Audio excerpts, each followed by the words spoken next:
So one of the reasons the parables were heard and passed on was because they were jarring and kind of offensive.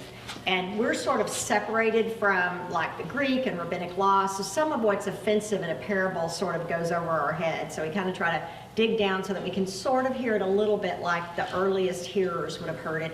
The other thing that's really tricky about the prodigal son is that there really is not an ending, it just sort of stops. And so then we kind of fill in what we think is the, what we're called to do, and sometimes maybe what we're really called to do is a little bit different than where our brain first goes to. So again, these words are very familiar. Then Jesus said there was a man who had 2 sons. The younger of him said to his father, "Father, give me the share of the property that will belong to me." So the father divided his property between them. A few days later, the younger son gathered all he had, traveled to a distant country, and there he squandered his property in dissolute living, really in a life that destroys. When he had spent everything, a severe famine took place throughout that country, and he began to be in need.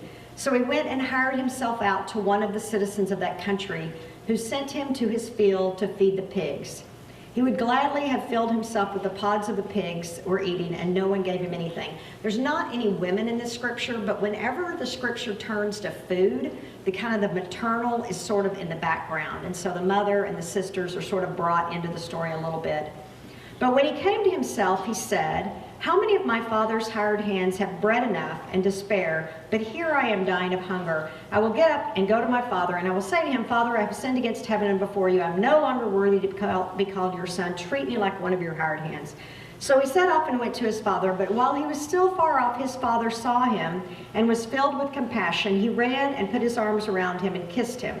And in that, the father is kind of playing the role of the mother. Remember, like in Middle Eastern culture, men would not have run. They would have had to pull their long tunic up, which would have exposed their legs. It would have been shameful. So here he is, though, kind of running and kissing him, in many ways kind of like a mother would.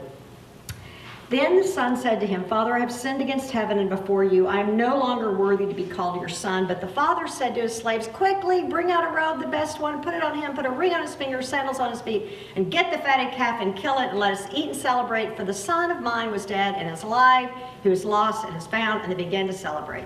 Now his elder son was in the field.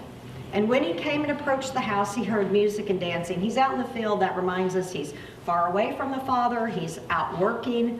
He called to one of the slaves and asked what was going on, and he replied, "Your brother," now they're not sons, now they're brothers, "has come, and your father has killed the fatted calf because he's gotten him back safe and sound."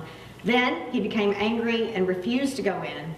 His father came out and began to plead with him, but he answered his father, "Listen, for all these years I've been working like a slave for you, not your son, but a slave, and I've never disobeyed your command, yet you have never given me even a young goat, so that I might celebrate with my friends. But when this son of yours came back, who has devoured your property with prostitutes, you killed the fatted calf for him."